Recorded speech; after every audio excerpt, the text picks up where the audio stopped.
Hello, everyone, and welcome to the Retro Gamers Podcast, episode 384. Anthony here, and as you can tell, Larry is not next to me this week. He was unable to make it. I think he's making all of his preparations for the Long Island Retro Gaming Expo next weekend, but got a great person sitting here with me today, somebody who I've wanted to have on the show for a very long time. So, want to say hello to my friend Russell. Russell, how are you? I'm fine. How are you doing today? And I'm sorry that I don't get to experience Larry. I guarantee you after we do this episode, you'll probably experience him in the future. So we'll definitely have you on. In fact, like I said, I'm actually a little surprised that you haven't been on the show yet. I know there was a week where we did record an episode, but there were some technical issues with it and I couldn't post it. Hmm. So, and that was like, I don't know, 5 years ago. It was pre-pandemic, I believe. So Oh, yes, I believe it was. it was. So, but anyway, really happy to have you on the show. And before we start getting into what we're going to discuss today and everything, I want you to just, introduce yourself to everybody who listens and watches. Well, actually, and I think this part of my background is why you were interested in talking to me about gaming from my perspective. I have a long history of working with story. I am a professional editor, usually working in children's material. I have a long history of working with princesses and fairies, Elena of Avalor, Alice's Wonderland Bakery. I've spent a lot of time working on Tinkerbell projects over the years. So I have that a lot of storytelling, conversation, and background there.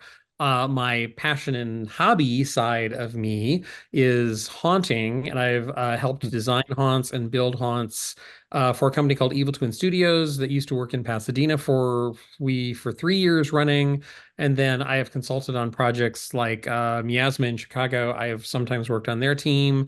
I've also consulted on shows in the Southern California area and the Denver area. So I've provided some what happens is usually people call me and say, we know you have expertise in this area. We're trying to develop a scenario. Can you work with us on this? So I've been doing that for the last few years as a hobby. I also, some people know me from a documentary called The Blackout Experiments, where I actually talked about immersive storytelling and how horror storytelling in that environment particularly affected me and what I think people can get out of exploring storytelling and stories and being scared and challenging themselves mentally and sometimes physically. So that all ties into what appeals to me about games and the type of games that I'm drawn to. Very cool. And yeah, the Blackout Experiment is definitely something worth watching for anybody out there who's interested. I have seen it. It really does it dives into the area of like immersive theater in a way I wasn't expecting when I saw it. Now, granted, I'm a horror fan as well, but I've never really gotten into those immersive Yeah. experiences. So it was a very interesting documentary for me to watch, especially because not just because I know you, but just the topic overall is fascinating. Yeah, and also, and we've talked about, you have a different reaction to live jump scares than I do. Yes, I want So to punch people when they do it. I don't have that reaction. I don't like to punch people. So that's on you. I grew up in Brooklyn. I'm like, usually, fight or flight in Brooklyn is usually So, you're gonna run or you're gonna throw a fist. So, it's well, either it's when I'm in those experiences, it's either I laugh or I feel threatened and I have to defend myself. And so, and it, and also you have been we have been playing games together where you have seen me react to a jump scare, yes, or it should be my character gets a jump scare and you hear my reaction. yes. So yeah, you've heard the infamous Russell scream a couple of times. And I absolutely love it. I think there's a place in the world that like your scream should be right next to the Wilhelm scream in the history of cinema. I think it would be perfect. So yeah. So So and if anybody wants to hear me scream, check out the Blackout Experiments trailer. Most of the yelling in that trailer and screaming is me. So yes, yes, you do your fair share in that documentary, which is awesome. yes. So So all right, very cool. Well, thank you for the background. Obviously, I knew all of that stuff already. We've been friends for a good number of years now. And aside, well, the horror aspect is something we definitely connect on, but where we really connected was through gaming. And Mhm. Russell and I play a very well-known horror game that's still uber popular, going on like 8 years strong now, which is Dead by Daylight. Yes. And that is almost a daily routine for us.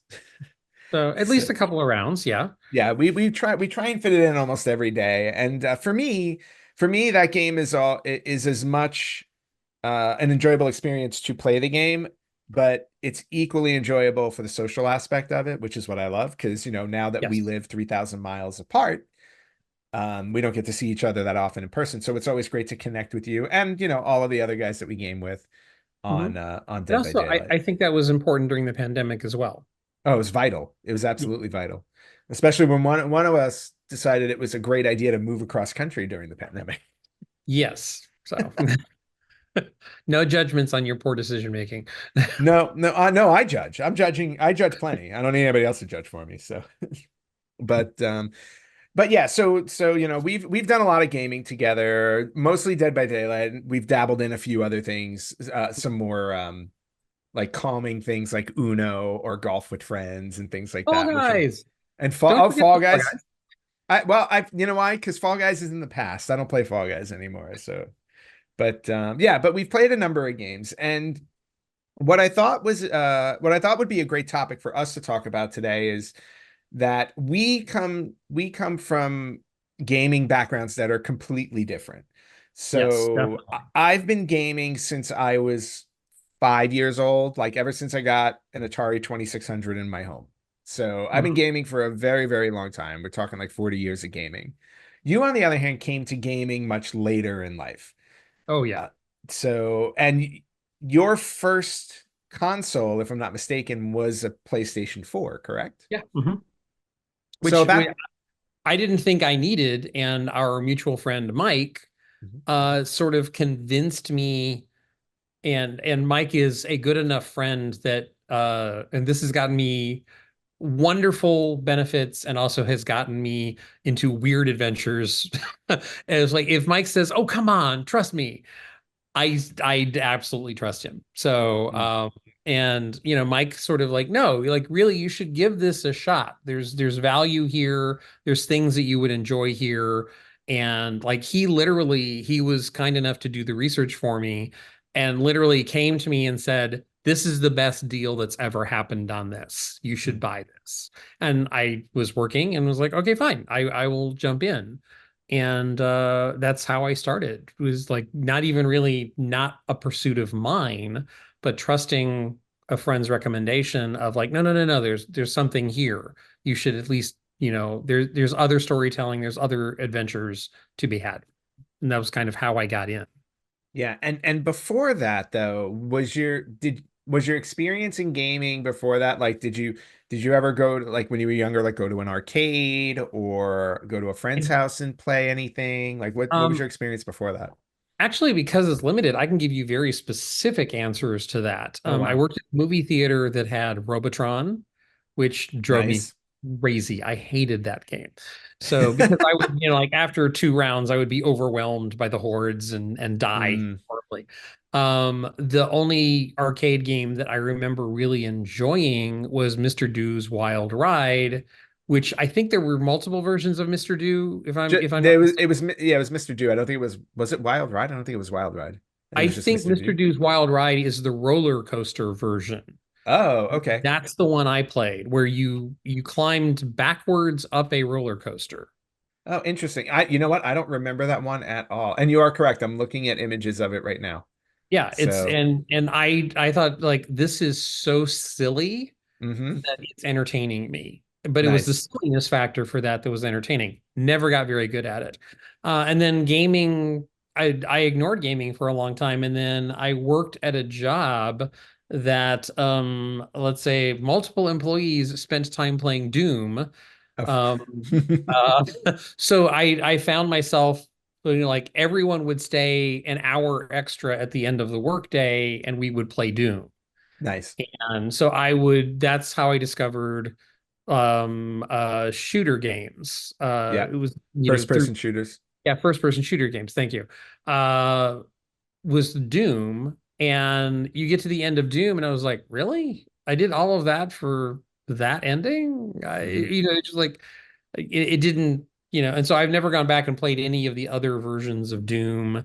Um, uh, that job got, I think they released a second Doom, and so I played a little bit of that, but I realized like it's the same thing, kind of just different rooms and different patterns. Yeah.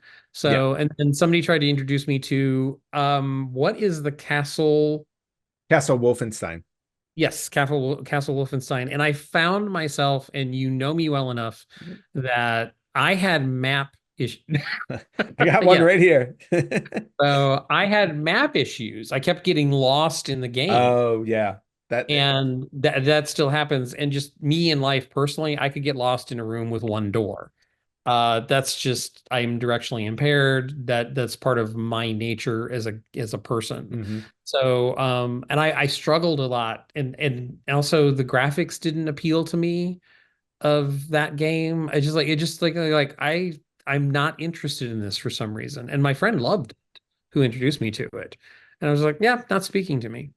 Okay. So, and that's really as much gaming as I did. Occasionally I would do like Frogger in an arcade or something Right. like that. But I'm not one who hung out in arcades.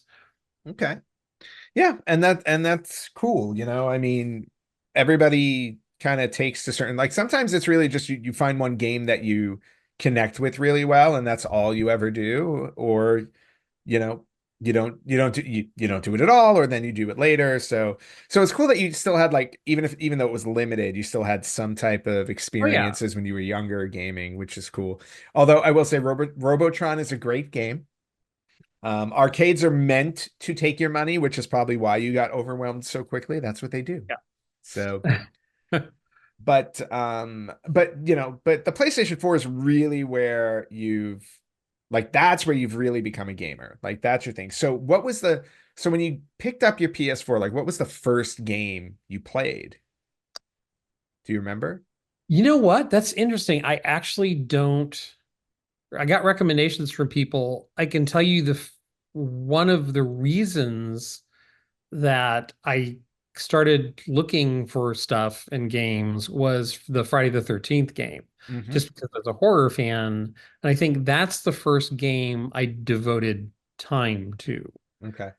And still I feel like I only became mediocre at best at it. Uh and I, but here's I learned more about myself as far as what I'm into is like I wasn't that interested in being Jason. It was Right. more interesting to me to run around, hide, find things, search for things, try to get out. I was horrible at driving the car in that game, always. The car Yeah. was always a nightmare for me. Well, the car was a nightmare for most people. So, but that I think that was the game that first pulled me in, and I sort of became addicted to it on some level of like, oh, Hmm. I really have the urge to play this. I really have the urge to play this. But also that was a step above any graphics I had ever seen, even though, Hmm. I've seen other games that are so much more beautiful and fluid, and Friday the 13th, like, oh, I'm running around as a real person. Yeah. And that was very new and very foreign to me. So Yeah. yeah, that was unique. And the fact that it was a Friday the 13th franchise, which, I'm not a rabid fan, but I'm certainly have a lot of nostalgic love for that franchise. Yeah, and I think I agree with you on that because that's what drew me to the game too. Like, big fan of the franchise. Definitely not my favorite horror franchise, but enough where it's like, okay, this is a really cool game. I know the characters well into not only Jason, but the fact that they were pulling characters from the actual films into the game that you can play as. So connecting the game directly to the movie, I thought Mhm. was really cool. The maps were great, again, all based on maps from the films. Yeah. So unfortunately, they never got to make a Vancouver map for Jason Takes Manhattan, so we never got to have fun doing that, which would have been interesting. Or the cruise ship. they could have done the cruise ship. I think if they had set an entire map on the cruise ship, that would have been an absolute blast. Yeah, I think so too. That would have been Including really the fun. dance floor where why would you shoot Jason in that sequence? Because he literally his head is touching the ceiling and he looks small. So I Yes.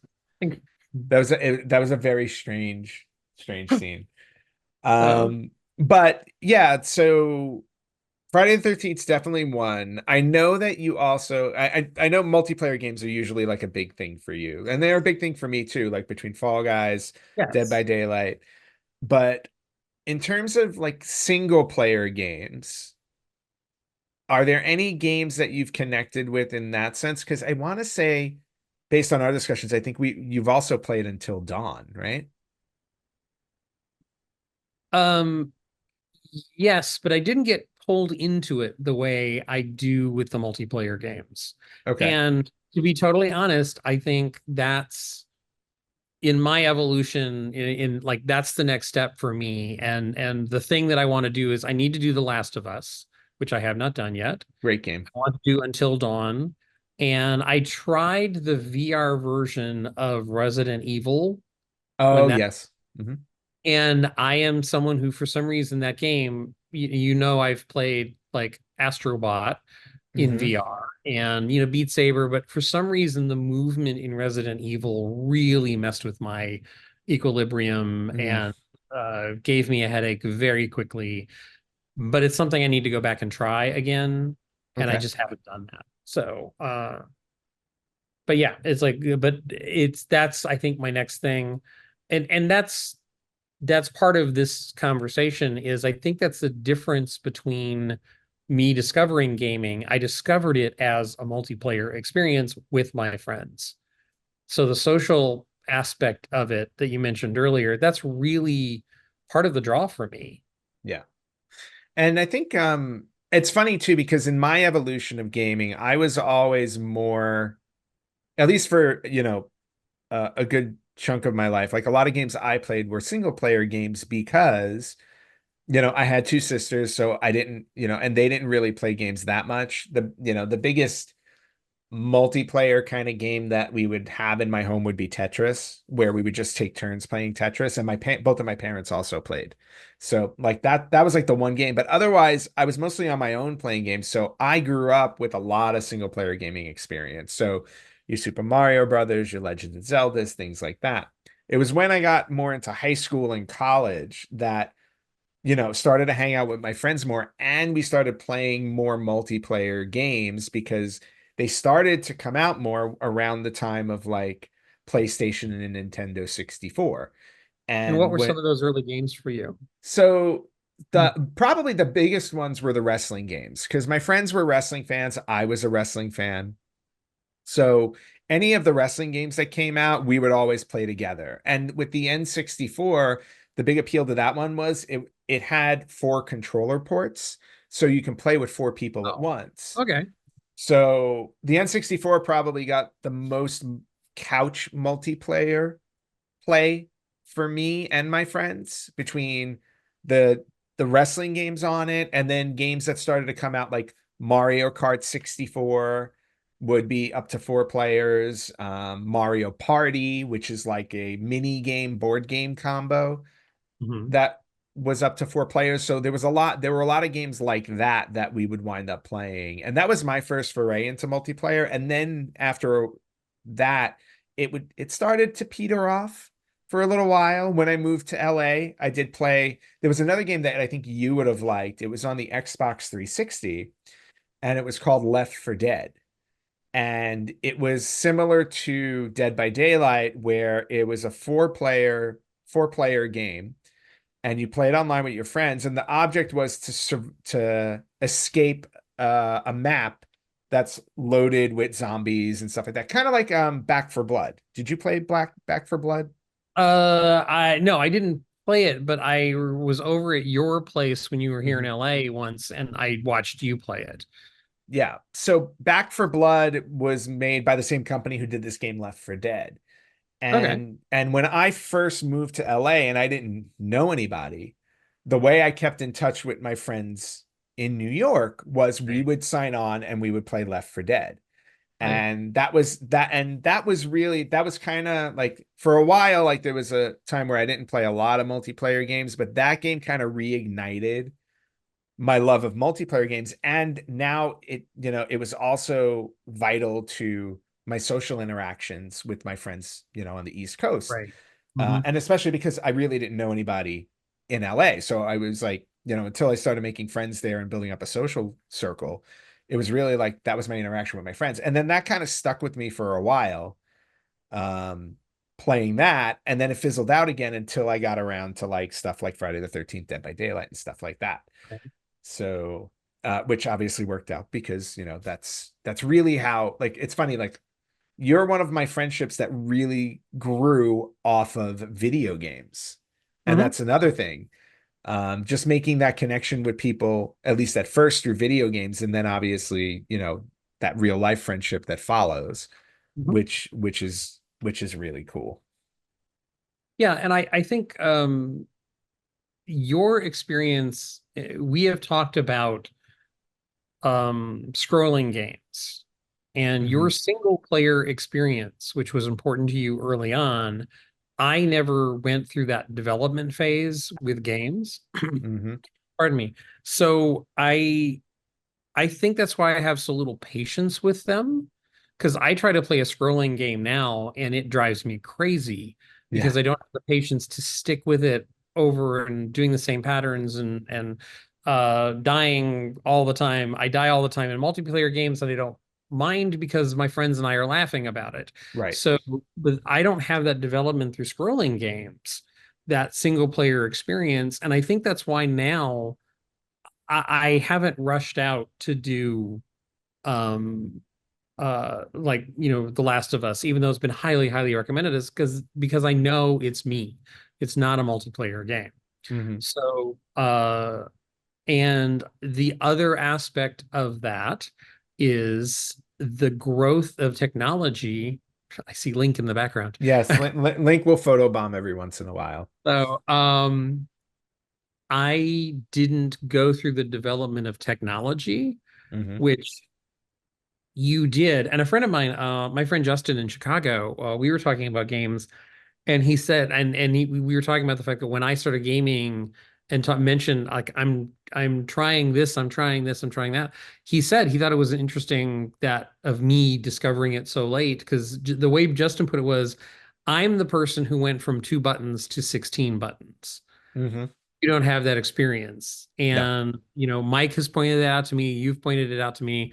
And the way it shows up for me is I will constantly have to ask you questions. What does this mean?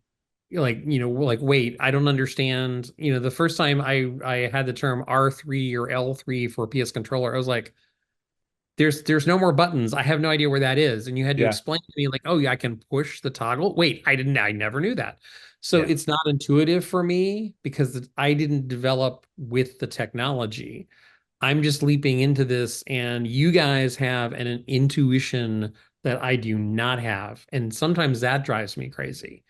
Yeah. It's obviously I will sometimes stumble upon something where I go like, obviously this is supposed to be obvious to me. Hmm. Like I'm supposed to be like, and it's not intuitive to me because I don't, I'm not I have it right here. I'm not used to having one of these in my hand Right. still. And even though I've been doing this for several years now, this still feels foreign to me in my hand. Yeah. Uh, and I didn't develop, and it's like I was shocked, like in a conversation in a gaming one night when somebody, oh, do you remember when they added that button? Like, wait, that hasn't always been there? Was my reaction? I was Yeah. like, it's illogical. Like, no, no, no, no. It's like we used to have to do this, and you used to have to do that. And so that's interesting to me is that you do have an intuition that I do not have, and it's partially from the development of the technology and the Hmm. changing of the controllers. Yeah. I think it's partially, I think that's part of it for sure. But I also think part of it stems from the games that you haven't played or don't play. So, like, for certain Mhm. single player games, like growing up with games like your side-scrolling Super Mario Brothers, or the first foray into 3D like Resident Evil, Tomb Raider, when they started to really start expanding a controller. Ever since they started doing that in those single player games, we learned how how the new buttons worked, right? So, but the game, like, I feel like there's like a sense of consistency across them as you go along. So, in other words, like, once Tomb Raider started mapping buttons a certain way, every game that followed past that also did it similarly. It's not like somebody said, oh, if the X button on the PlayStation controller is the primary action, for another game we're going to change it to L2. Like for all intents and purposes, I feel like they always kind of stuck that way. So like once you had that ingrained in your head, it became more in that's how you became intuitive to it, because your natural tendency from your previous games would carry over to your next ones. And then they added more buttons over time, but the basic part of it would still kind of stick around. So I feel like the fact that you don't really play a lot of single player games, I actually think like that may actually help you, in my opinion. Like it might help you Right. feel more comfortable with the way the controller works, because you're you're getting I guess the repetitive nature of doing the same things. Yeah, I think that's a very valid point, and it's my lack of doing the single player games which is probably holding me back to some degree because I do not have that intuition. Yeah. And the best example of that is I have the Red Dead Redemption, Hmm. and the controller instructions for that game I found so intimidating Hmm. because they just kept It's a lot of adding buttons. layer and layer and Hmm. layer and layer, and like in this situation you do this, in that situation you do this, and it's not the same thing that happens even though it's the same button. So like I found that even though it's a beautiful world, Yeah. it's a stunning game, but it's like I found it more tedious to go through the world than enjoyable because I was constantly struggling with that. I was getting better at it. So, and then, life things and the pandemic and various other stuff, and I kind of walked Yeah. away from the game because I literally didn't have the time for Yeah. it. Well, I wonder if it would benefit you to some degree to actually step back further and looking to stuff that's more like, just for example, like PlayStation 1 games. Like in other words, like if I gave you Tomb Raider, right, which is one of the first games on the PS1. Now, granted, there are a lot of issues with games like that because back then, like camera controls and movement were really like they were really clunky because they were still learning how to, Right. work a character in a 3D environment, but also because there are less buttons to it. Hmm. I wonder if going back and maybe starting with single player games that had less to them would help you grow on your controller, let's say your controller education or whatever it is. Like, I wonder if that would actually help you. My controller sensibility. Yeah, So, there you go, um, your sensibility. Because I would love to see you work a game where there's no trackpad on your controller. There's no joysticks. We're just talking like original PlayStation 1 controller was just you had your D-pad, yeah. you had your D-pad or your crosshair or whatever you want to call it, and then you had your buttons. There were no joysticks you had to worry about. They did come out on the PS1 a little bit later, but the original PlayStation 1, there were no joysticks. So, So and you would use the trackpad? you use the Wait. D-pad to, Oh. yeah. And that was part of the reason why 3D games were a little more complicated at the time, because, with a joystick, it's very easy to kind of turn your character and keep running. Whereas with a D-pad, it was almost like you had to press the right to turn your character a certain direction and then press forward to run forward. Right. It wasn't as fluid, or it was harder to be fluid with it. So, but Well, also actually, yeah, at the I same have time, a perfect example of that. So, yeah. in my recent experience, there is an escape room in Los Angeles that I helped, that I sort of went with a test group, and they actually developed a video game that is part of your adventure inside the escape room. Mhm. And I like, it's like we had seven people in the group, and it's a room where suddenly you have to do multiple things simultaneously. And one of them was playing a video game, and I stepped. I'm like, okay, well, I'll try it, and literally someone came over like, Russell, the left side is movement and the right side is firing. And I literally was like, I can't, like, it's so not intuitive to me. Mhm. And it's literally the most simple arcade setup. And I literally turned it and I said, like, okay, I need to switch places with someone. Mm. We need to get someone else over here, someone that has arcade experience, because that's what this game needs for a solution. And so immediately someone's like, I can do it, because they had the arcade experience. But it was Right. like, it's that example of like, oh, and me able to recognize I don't have the skill set for this because of my lack of history with Hmm. games. So, and it was very interesting that in the middle of an escape room was like, oh, like I literally don't have this experience. It's like somebody else needs to do this task. So Yeah. yeah, it worked out very well. We did okay. Which is good. If you're in an escape room, you definitely want people with different skill sets so they can work on different puzzles, right? But yeah, but in terms of where you have like hindrances with controllers, like I really do, I do wonder, like it could be an interesting experiment to try an older game and see how you take to it and see if it helps you. Well, Um, yeah, and I would say if you can think of one that you would specifically recommend, could and here's an example of my naive outlook on all of this. If I wanted to play a PS1 game, mhm. how accessible is it to my PS that I have now? Actually, some are surprisingly accessible between what you can purchase in the store, because some PS1 games are available in the PlayStation Store, and then other Oh, ones are available through the subscription service. You know how if you have like I forget which version of the service, you get access to an online library, and some yeah. of that library includes PlayStation 1 games. So, you know what? I think that's a good conversation we can have on the side and maybe figure out Yeah. one that would work out great for you. And not only that, but there are some interesting horror games even on PS1 that I think you would Oh, enjoy. I Um, I am definitely intrigued. So yeah, yeah, I think if you can think of a title and assign me homework. I'll give you I'll give you some homework. That way the next time you come back we can actually we can touch base on that. Maybe in October, because October I like to do horror games. So Oh, that makes sense. which could be fun to do.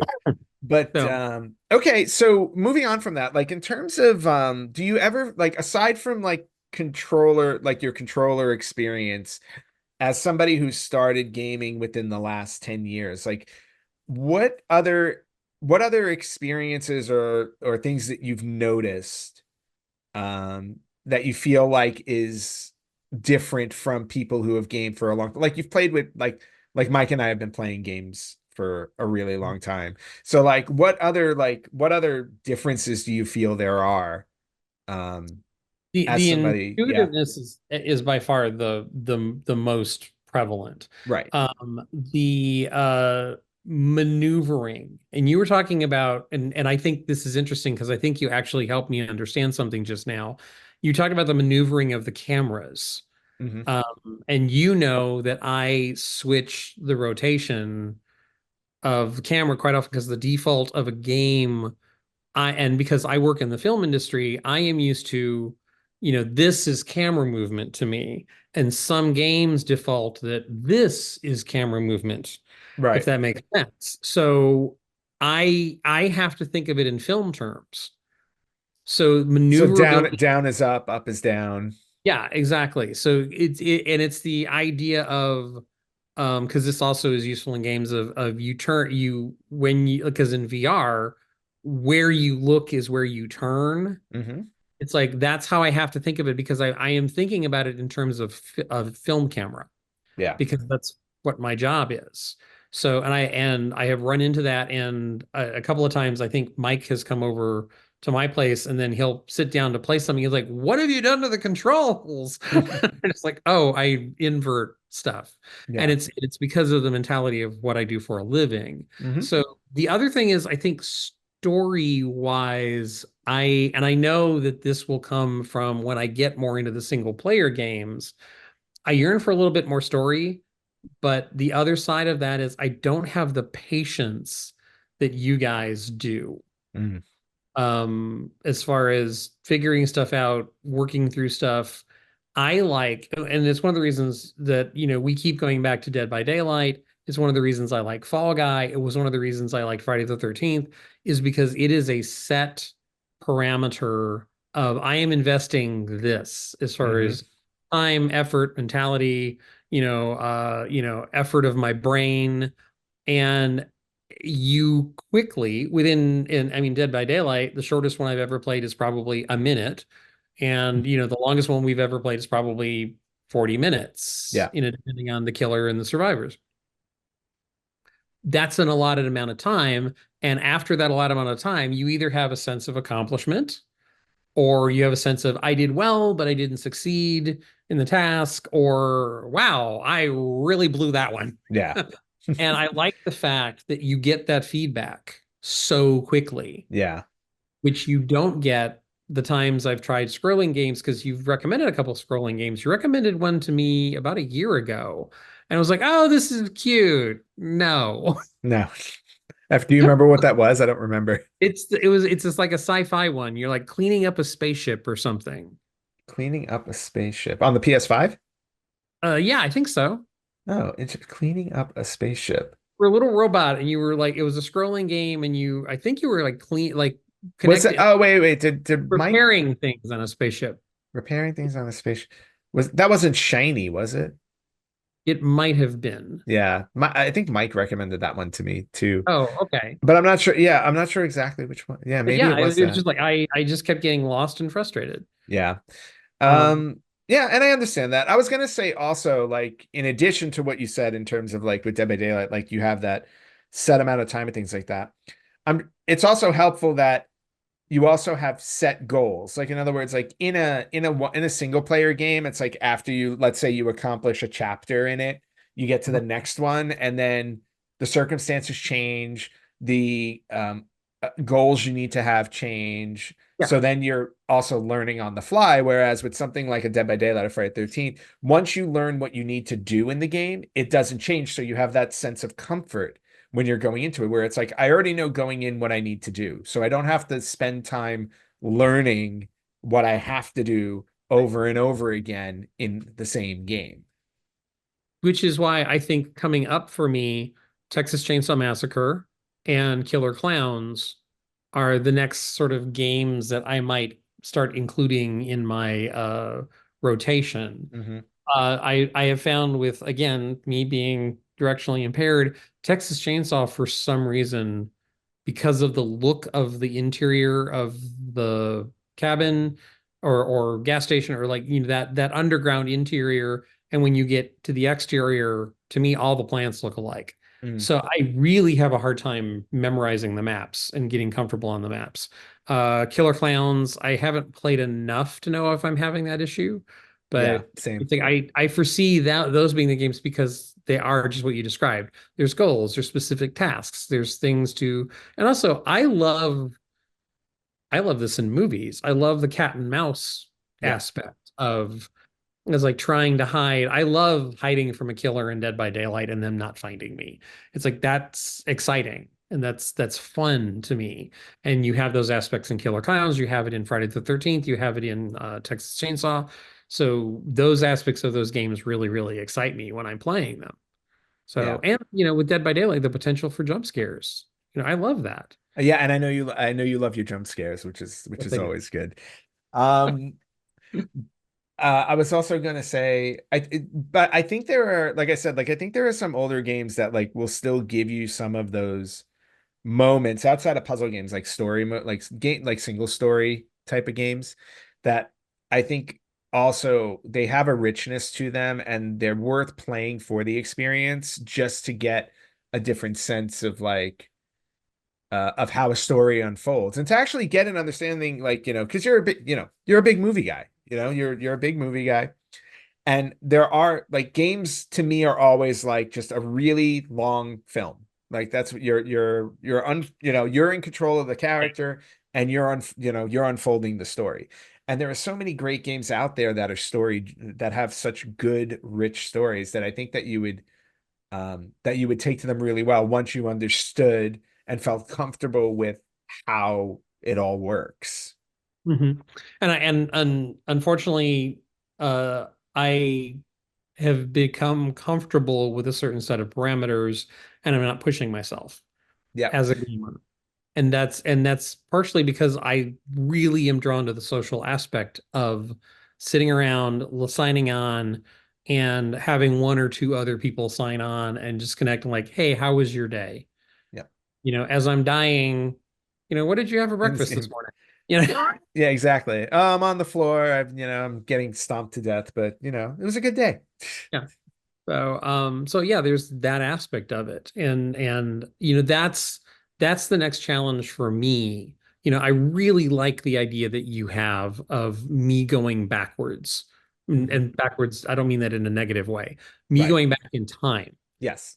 and trying some I really think that might be helpful for me because that's part of this conversation is how do I, as a gamer who's discovering this late, who's discovering it at a time when games are amazing. Yep. Like you have what is and I haven't gone back to it in quite a while, but the quest game that you introduced me to, something of Colossus, Oh, Shadow of Colossus. Shadow of Colossus, the landscape of that Hmm. game is so beautiful Yeah. and enchanting to go into, and then I get killed And and then you die. over Yeah. and over again. So, but even in that, I have had to ask you a couple of times of I don't get it. I Yeah. don't understand, and then it you had to coach me on, oh, it's a matter of holding this down while you're doing this or holding this down for a longer amount of time than you think. And so you had to coach me a little bit on how to maneuver around in that game because it wasn't intuitive to me. Yeah. So, but I think you're right. I think me going back in time and trying something earlier would be of benefit to me. So, and then the obvious next step for me is I have to do a single player story oriented game because Hmm. I haven't experienced that. I've latched on to existing mythologies like Friday the 13th. Fall Guys really doesn't have a mythology No, it's a game that I show. have onto. Yeah, it is very much so. It's like a Japanese game show with jelly beans. Yes. So, and I love it for that reason. And also it's short to the point. Hmm. The rounds are very quick and that's a little bit of my inability to focus when it comes to video games. Scrolling games, I don't think I'll ever warm up to, even though you introduced me to Limbo. I love Limbo. Yeah. The reason I made it all the way through Limbo was not, and again, I had to call you and say, like, wait a minute, like, literally, I Hmm. can't move. What am I doing wrong? And you had to go, you have to go backwards. And I was like, oh, I didn't even know Uh, that was intuitive to me to go backwards at one portion of that game. So, but it was the world. It wasn't the aspect of the gameplay. It was the world that I found utterly magical. I oh, love to this day is one of my favorite things I've ever played. yeah. Limbo and the sequel that they made, the company made Inside. Mhm. Yeah, Which I have not absolutely. played yet, but I do have it. I have not tackled it yet. Yeah, absolutely fantastic. And what's good too about games like that is they're a good intro to a single player experience specifically because they're short. Yeah. Like Limbo you can get like Limbo, I think that when I played through, I think I got through it in like 90 minutes. Hmm. So like so you're not yeah. So you're not investing a tremendous amount of time into them per se. Uh-huh. It's not like it's not like a Final Fantasy game where it's like 100 hours. Yeah. So but I do, yeah, but I think like, and it could also be like you'll go back and you'll do these things, and you may just come to the conclusion of like, oh, you know what? I just like the multiplayer games because of the social stuff. Like, and that could just be what it is at the end of the day. It's not like you have to fall in love with single player games. But I do think that there are some out there that you may really enjoy and that you pick up from time to time and play. I mean, I don't even play single player games as much as I used to Hmm. because gaming for me has become so social. Oh, okay. So yeah, Interesting. but yeah, like there are certain games I'll dive into and I get like Tears of the Kingdom. I just put like 200 hours into that game because I got hooked. And when I get hooked hard. But a lot That's not the samurai game. That's that's no, it's Legend of Zelda. It's a Legend of Zelda game. got Tears of it. the Okay. Kingdom. The samurai game was Ghost of Tsushima, which was another phenomenal game. Right. Um, but yeah, but like a majority of my gaming these days are multiplayer games because I want to hang out with my friends. And that's Do you what I think that's do now when I because hang you out. are so, do you think that's because of your move? I think it's because I think yeah, I think it's because of all of my moves. Like, I've moved so many times and I have friends in so many different places and You have been it's very transient the last few years. yeah. And it's obviously it's the easiest way for me to keep in touch with people on a more regular basis. Hmm. So, and it's more, and to be honest with you, it's more enjoyable to me because like you said earlier, I love just sitting there. I love playing the game, but at the same time, it's like I just love talking, with Yeah. my friends and having a good time and laughing. And maybe not always having a good time because you know how I get with certain games. Um, but it's just You get it's angry. yes, I do. Yes, Hulk smash sometimes. But there's a catharsis there. You can sit there, you can vent to your friends, you can laugh with your friends, you talk about more serious things going on in your life, but all while you're also playing a game. So, and it's just very beneficial Hmm. across the Which board. if you told me 10 years ago that that would be an aspect of my life, I would have not understood the importance of it. But the fact that the video games is that link, um, I have a great deal of respect for the camaraderie that gamers feel, and I see it among my friends. I see it with people I work with as they reminisce about games that I don't know about, and things like that. And I'm like, okay, I understand why you have this affection now, which I did not before I started delving in and playing some stuff myself, Mhm. and having something in my home that is like, oh, I can't sleep. I'm going to turn on, the PS5 now and spend an hour doing this and get my mind off of everything else that's preventing me from sleeping. Mhm. Um, it's an aspect which I didn't have in my world before, and I'm glad I have it now. And also, it has expanded conversations that I've had in the haunt world, in the escape room world, which I also, have people who work in those areas. So video games influence that. They influence Mhm. haunts, they influence movies, they influence escape rooms. One of the best escape rooms experiences I've ever had, and it's a shame to call it an escape room. It's more like an immersive theater combined with an escape room. Was inspired partially by, is it Firewatch? Overwatch? Overwatch, probably. Which is the where you're the park ranger. No. Is Overwatch? I'm not big into Overwatch, so I don't know. That's the one. That's another multiplayer game, but I don't know. Yes, the one that's so overwhelming that I can't play it. Yes, that the one you're thinking of? Yeah, but Okay. no, that's not the one I'm thinking of. Oh, There was an older game. I thought it was called Firewatch, maybe it is. where you are sort of a park ranger, and it Yep. is your job to watch for fires in the park. Oh, yeah. Firewatch is a mystery set in the Wyoming wilderness. And you learn information from visiting the various ranger stations, and like, hey, there's an entire Mm, immersive theater escape room experience that was partially inspired by that game and the way it functions and operates, not necessarily inspired by that game, but the way it functions inspired them to create something new in the escape room immersive theater world. So I am being influenced, and I'm smart enough to know that, like, oh, like you're referencing stuff that I don't have on my radar. mm, And I tried playing that game and I was like, oh, this is interesting. And again, I sort of lost interest in it after some time, but that's my brain and how my brain functions. So yeah, so I'm very grateful to be discovering more of gaming and its aspects as I'm, approaching older age. yeah. Well, and I'll say this though, and I'm very grateful that I get to be along for the ride with you. Because while you game, I also get to see a perspective of somebody who doesn't have the experience I have, and watching you kind of learn and adjust to it. And it's a very it can be a very entertaining thing to experience with you sometimes.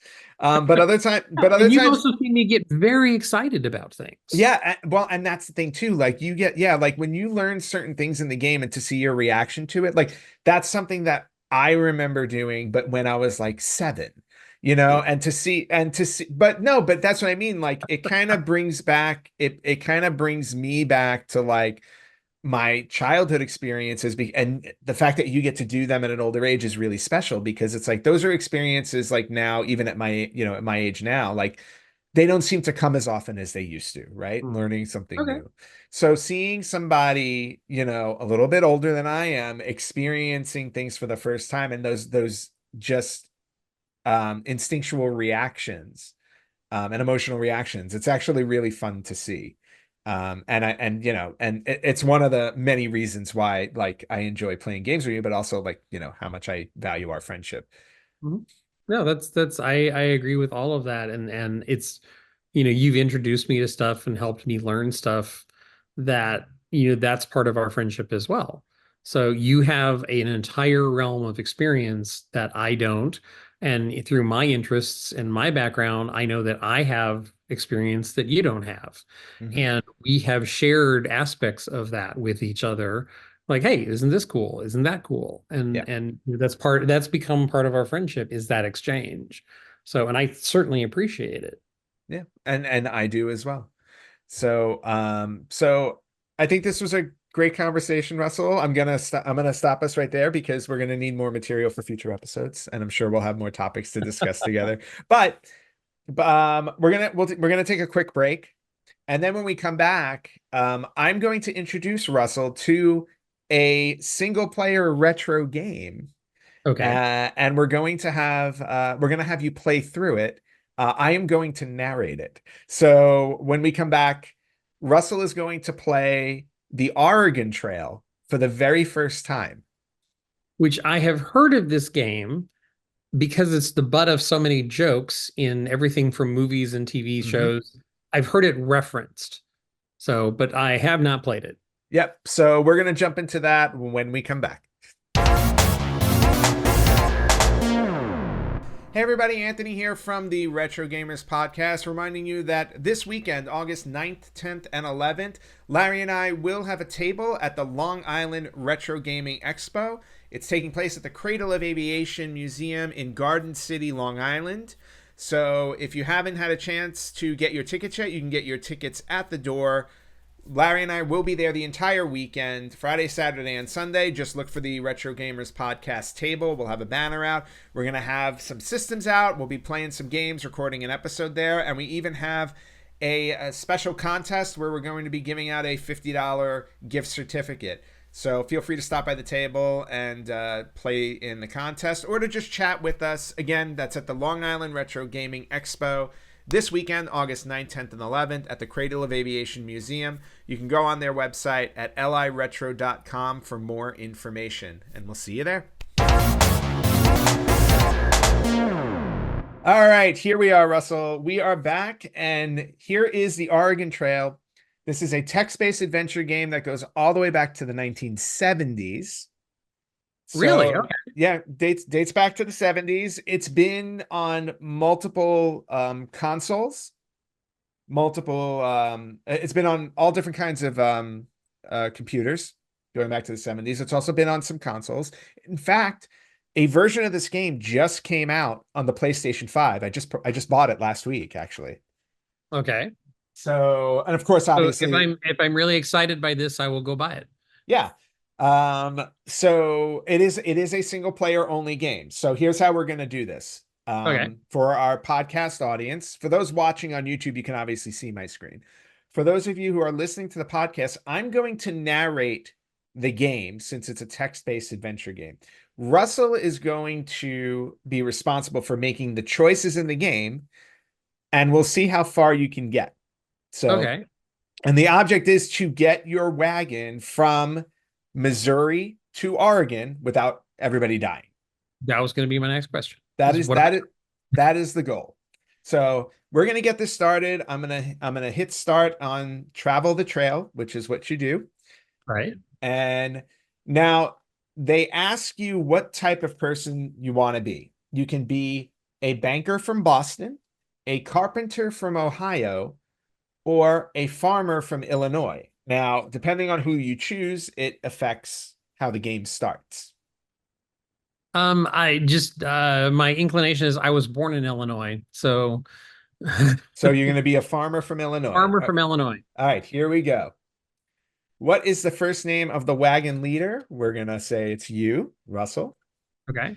And then we need four other members of your family that are going to be on the wagon with you. Oh, Huck, Huck, Huck, Tennessee, Tennessee, Virgil. Virgil, and Do I need any women or is it all guys? it's up to you. And Betsy. Betsy. Okay. Oop, not a Z. So there, we got Russell, Huck, Tennessee, Virgil, and Betsy. Okay. These names are correct. Here we go. It is 1848. Your jumping off place for Oregon is Independence, Missouri. You must decide which month to leave Independence. Will you leave in March, April, May, June, or July? Wait, Oregon is Independence, Missouri. Mhm. Because of weather, I'm gonna say we want early March. So we're going to leave in March. Right. Okay. Before leaving Independence, you should buy equipment and supplies. You have $400 in cash, but you don't have to spend it all now. Okay. You can buy whatever you need at Matt's General Store. This is not here is Matt it, with his mustache and everything and his That pipe. looks shady. Yeah, right? It's the blue eyes. Hello, I'm Matt. So you're going to Oregon. I can fix you up with what you need.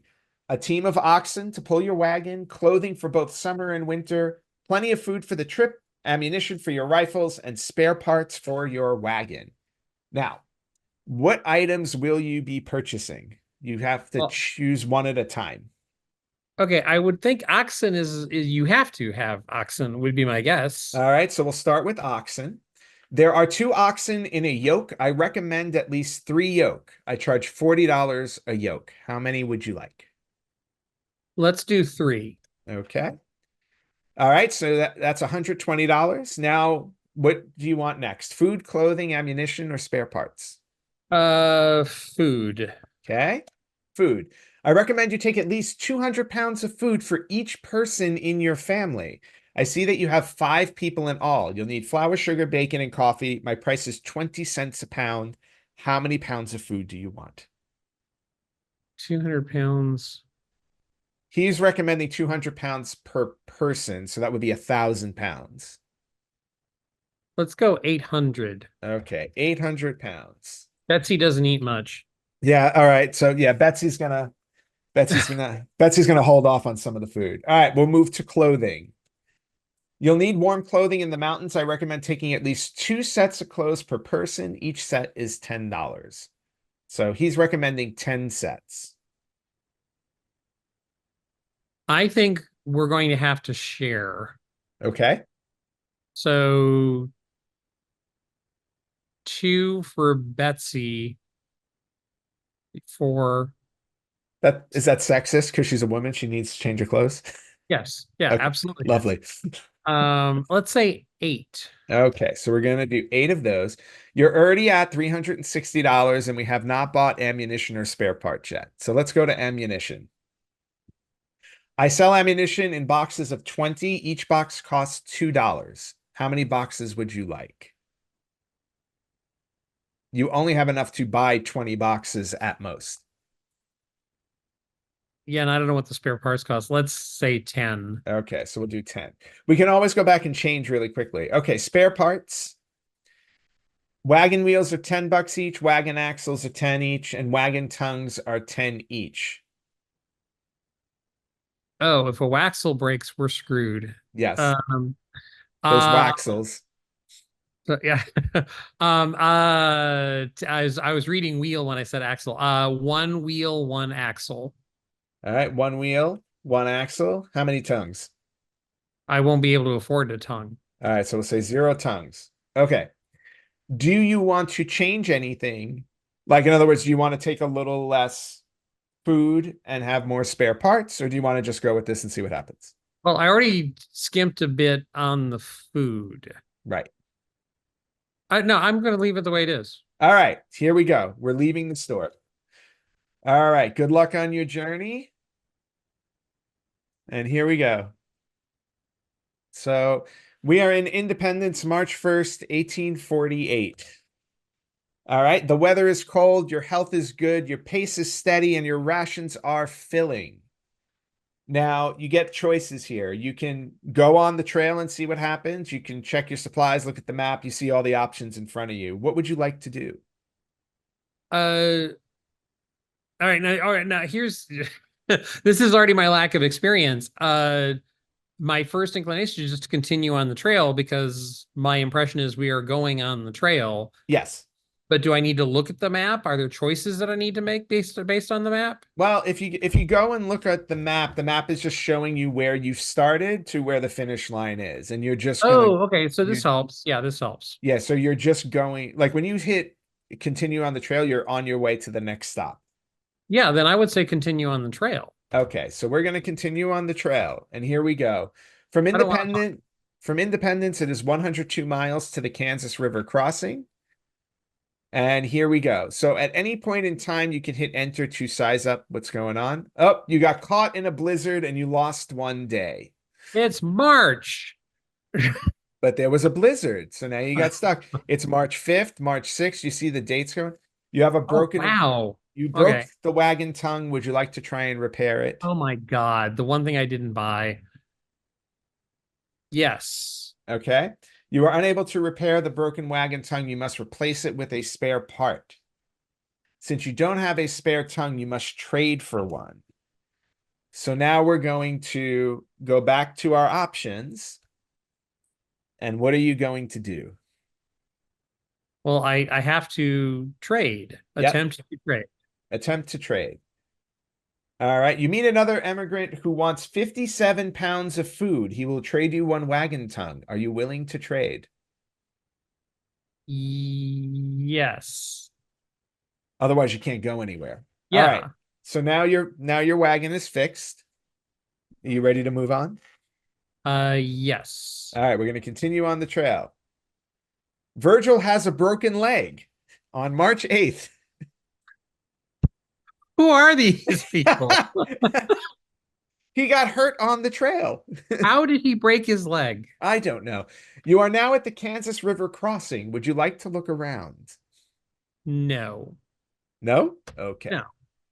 You must cross the river in order to continue. The river at this point is currently 630 feet across and 5.1 feet deep in the middle. That's pretty deep. You can attempt to ford the river. You can caulk the wagon and float it across. You can take a ferry across. You can wait to see if conditions improve. Which one would you like to do? Remember, this is I March would say 11th and the weather is cold. I'm going to caulk the wagon and float it across. All right, we're caulking the wagon and Yeah. floating it across. Here we go. Let's see how far we get. Oh, Can we there's get across the river? graphics. There are graphics in here. You're floating across the Kansas River. You're looking like you're going to make it. You had no trouble floating the wagon across. Good job. Because I'm a good leader. That's right. All right. So from the Kansas River crossing, it is 82 miles to the Big Blue River crossing. We ready to go? I get, is that the only option? Yeah. Yes. Here we Okay. go. We're moving along. We're moving Press enter along. to size up the situation. You want okay? The weather, it's now March 15th. The weather is warm. Your health is good, your pace is steady, and your rations are still filling. Okay. You want What to does that mean rations are filling? you can change how much rations people eat. So in other words, filling is like you're eating normally, but if you're running Oh, low on rations, you can actually lessen the amount of oh, food. that how I didn't realize that. Okay. All right, good to know. Yes. All right. Continue. Continue on. Continue on the trail. Okay. And you can also change how fast you go on the trail. You can Okay. go slower if you need to. All right, getting close to the river here. It's March 16th, March 17th. You are now at the Big Blue River crossing. Would you like to look around? Yes. Okay, we're looking around. There's your river. Okay, now what would you like to do? Looking around just gives you an image. Oh, okay. You got me worried about the food rations. Uh-oh, sorry. I was just pointing out you can change them. No, I would say let's continue on the trail. Okay, we're continuing on the trail. You must cross the river in order to continue. The river at this point is currently 245 feet across and 4.4 feet deep in the middle. Would you like to ford the river, caulk the wagon and float, or wait to see if conditions improve? If it's that short and it's about a foot less, let's attempt to ford the river. All right, we're attempting to ford the river. Here you go with your oxen. We're going across the river. And the river is too deep to ford. You lose. 3 oxen, Tennessee drowned, and Huck drowned. Well, it's the two guys who had the broken legs. No, Virgil had the broken leg. Oh, wait, So, Virgin. Oh, Huck also there a little screen popped up real quick that said Huck had broken a leg. oh, well, basically now all that's left are you, Betsy, and Virgil with a broken leg. So, Which is fine. More food for us. more So food for you. So yeah. you're at the Big Blue River crossing. It's 118 miles to Fort Kearny. We're moving along. It's now snowing in March. You still got enough food. You're closing in on a town here. It's looking Okay. good. Even though you've now drowned 2 people in your party. Betsy has cholera. Bitch. Okay. All right, you are now at Fort Kearny. Would you like to look around? Yes. Okay. Okay. All right. Enough of that. Okay. So now that you're there, you have all these options. You're at a fort, you can talk to people, you can trade, you can rest. Well, it says buy supplies. How would I buy supplies? Well, let's see what happens if you try to buy supplies. You have no money to buy supplies. So basically, the only way I think you can do something is if you trade. And maybe, I don't know if you can trade for more money, but you can try that. The only thing I would trade is something for Betsy since she's sick. Hmm. You can also try stopping to rest to see if that helps. Well, I was wondering if that should be the next thing since I have a sick person. Your call. I'd stop to rest. Okay, we're stopping to rest. How many days would you like to rest? It's March 27th right now. 2. 2 days. We're stopping for 2 days. If she ain't better by then, she ain't getting better. All right. So you've stopped for 2 days. That your health is now fair. So you're a little bit better. Okay. Now what would you like to do? Continue. Continue on the trail. We're just gonna move on. Yeah, just move on. Moving on. From My Fort theory is because the way I'm looking at this is like you need to finish this as quickly as possible. Mhm. From Fort Kearny, it is 250 miles to Chimney Rock. So here we go. We're going to Chimney Rock. All right, we've made it through March. It is April 1st, and we're moving along here.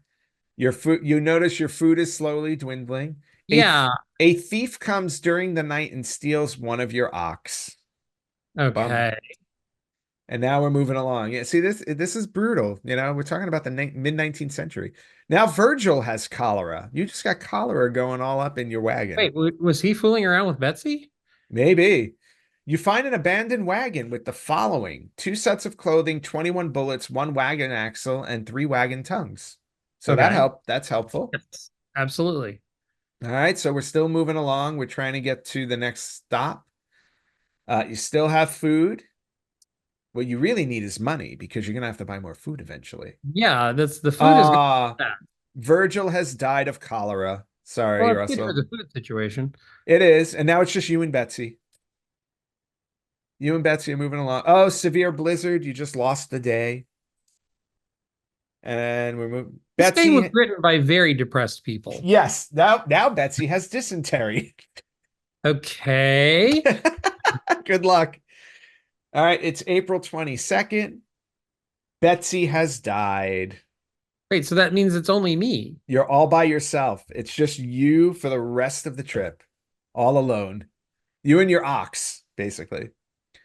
And now a thief came during the night and stole one of your ox.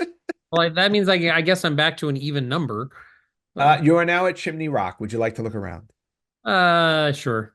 Okay, we're looking around Chimney Rock. Isn't that beautiful? Okay. All right, what would you like to do while you're at Chimney Rock? Uh, being that it's only me, Yep. I stopped to rest for a day. All right, we're gonna rest you for a day. Great. What else would you like to do?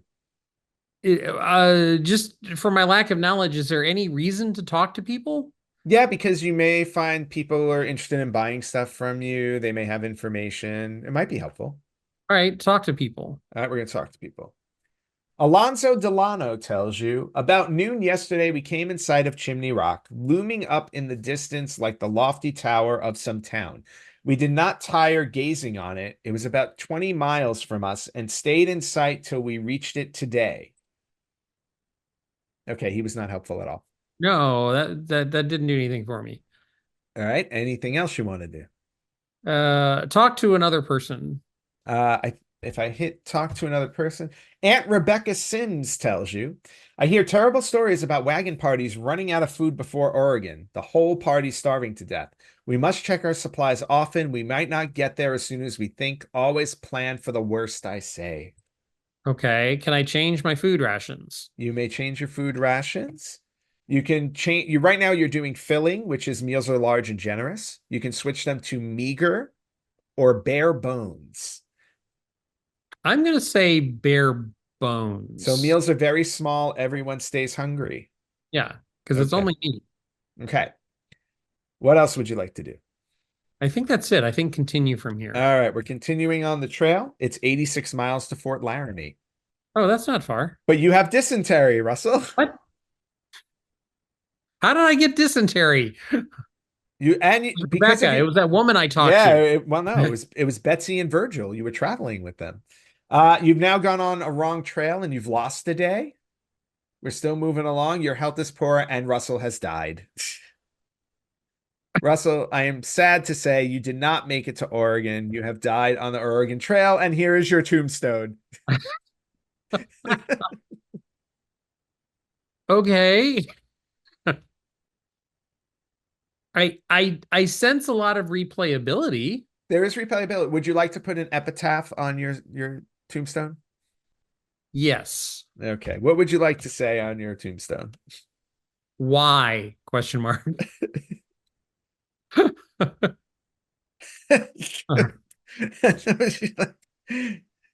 All the people in your party have died. And that is the Oregon Trail, Russell. We're, Okay, that was huge in popularity, I take it.